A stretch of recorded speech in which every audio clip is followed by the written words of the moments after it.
এর ঘটনায় শোকের ছায়া নেমে এসেছে প্রবাসী কমিউনিটিতে। এ নিয়ে আরও জানাতে মালয়েশিয়া থেকে যুক্ত হয়েছেন সহকর্মী শাহরিয়ার তারেক। তারেক, আমরা জানতে পেরেছি যে মর্মান্তিক সড়ক দুর্ঘটনায় ৩ জন বাংলাদেশি নিহত হয়েছেন এবং 2 জন বাংলাদেশি আহত হয়েছেন। জানাবেন যে 2 জন বাংলাদেশি আহত হয়েছেন তাদের এই মুহূর্তে শারীরিক অবস্থা কি, এবং যারা নিহত হয়েছেন তাদের মরদেহ দেশে পাঠানোর কোনো প্রক্রিয়া এরই মধ্যে শুরু হয়েছে কিনা? দেখেন, যে দুর্ঘটনাটি হয়েছে আসলে একটি ব্যাপক মর্মান্তিক একটি দুর্ঘটনা ঘটেছে। এটি মালয়েশিয়ার পূর্ব উপকূলীয় অঞ্চলের রাজধানী কুয়ালালামপুর থেকে প্রায় 250 কিলোমিটার দূরে পাহাং রাজ্যের কুয়ান্তান নামের একটি প্রদেশে, সেখানে একটি মহাসড়কে এই দুর্ঘটনাটি ঘটেছে। আমরা বিভিন্ন চিত্র দেখে এবং বিভিন্ন সূত্রের মাধ্যমে যেটি জানতে পেরেছি যে সেখানে এই যে তারা যে প্রাইভেট কারটিতে আসছিলেন, তারা মোট 5 জন যাত্রী ছিলেন। যিনি গাড়ি চালক ছিলেন তাকে সহ করে 5 জন সেখানে যাত্রী ছিলেন। তারা যখন 7:30টার দিকে আসলে তাদের গাড়িটি আসলে তাদের নিয়ন্ত্রণ হারিয়ে পার্শ্ববর্তী একটি একদম রাস্তার পাশে পড়ে একদম দুমড়ে মুছে যায়।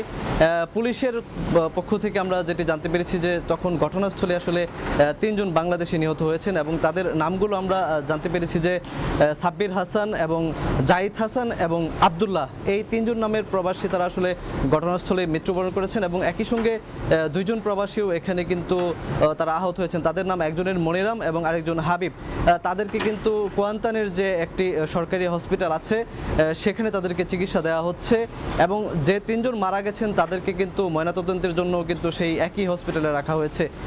এবং আমরা যতটুকু জানতে পেরেছি যে 3 জন নিহত হয়েছেন তাদের 2 জনের বাড়ি কিন্তু বাংলাদেশের যশোর জেলায়।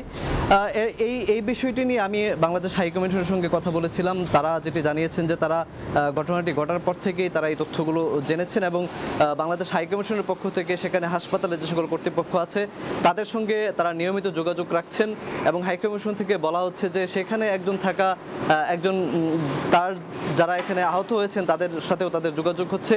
হাইকমিশন থেকে যেটি বলা হচ্ছে যে যারা এখানে নিহত হয়েছেন তারা কি এখানে বৈধ ছিলেন কিংবা না অবৈধ ভাবে অবস্থান করছিলেন, এ ব্যাপারে তারা এখনো নিশ্চিত হয়নি। যদি তারা বৈধভাবে এখানে অবস্থান করে থাকেন তাহলে তাদেরকে খুব দ্রুত সময়ের মধ্যেই বাংলাদেশে প্রেরণ করা হবে এবং একই সঙ্গে হাইকমিশন থেকে বলা হচ্ছে যদি সোমবার তাদের যে ময়নাতদন্তের যে রিপোর্টটি সেটি সোমবার হাইকমিশনের হাতে আসার কথা রয়েছে। এটি আসার পর আসলে তারা বাংলাদেশে তাদের যে লাশ সেটি প্রেরণের ক্ষেত্রে তাদের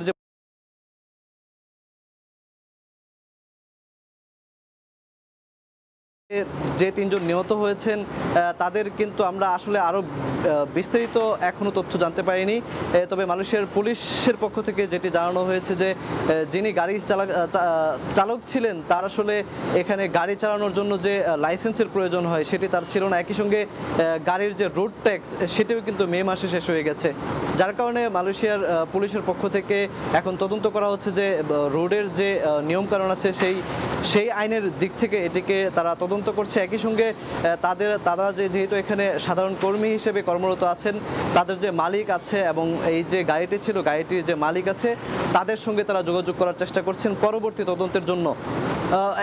এদিকে এই যে একটি মর্মান্তিক দুর্ঘটনা ঘটেছে, একই সঙ্গে 3 জন বাংলাদেশি মৃত্যুবরণ করেছেন, এই খবরটি আসলে বাংলাদেশি কমিউনিটিতে ছড়িয়ে যাওয়ার পর বাংলাদেশি কমিউনিটিতে কিন্তু শোকের ছায়া পড়েছে।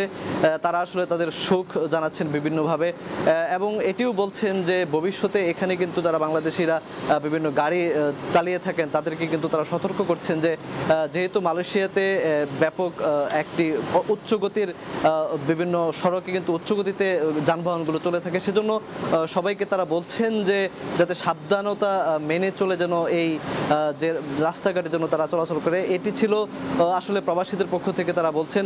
হাইকমিশন থেকে আরেকটি বিষয় আমাকে জানানো হয়েছে যে পরিবার থেকে যদি তারা তাদের লাশ পরিবহনের ক্ষেত্রে যে ব্যয়ের প্রয়োজন হয় সেই ব্যয় যদি তারা আসলে দেওয়ার ক্ষেত্রে অপারগতা প্রকাশ করেন, তারা যদি লিখিতভাবে হাইকমিশনে তারা আবেদন করেন, সেক্ষেত্রে হাইকমিশনের পক্ষ থেকে সরকারিভাবে তাদের লাশ কতটা দ্রুত সময়ে বাংলাদেশে প্রেরণ করা যায় সে ব্যাপারে আসলে হাইকমিশন থেকে তারা চেষ্টা চালাবে। তো সুতরাং হাইকমিশন থেকে এবং একই সঙ্গে মালয়েশিয়ার পুলিশের পক্ষ থেকে এবং হাসপাতালের পক্ষ থেকে বলা হচ্ছে যে তার যারা নিকট আত্মীয় আছেন যে নিহত হয়েছেন তারা যেন হাই কমিশন কিংবা ওই সকল এলাকার ওই যে হাসপাতালটিতে তাদেরকে রাখা হয়েছে সেখানে যেন তারা যোগাযোগ করেন।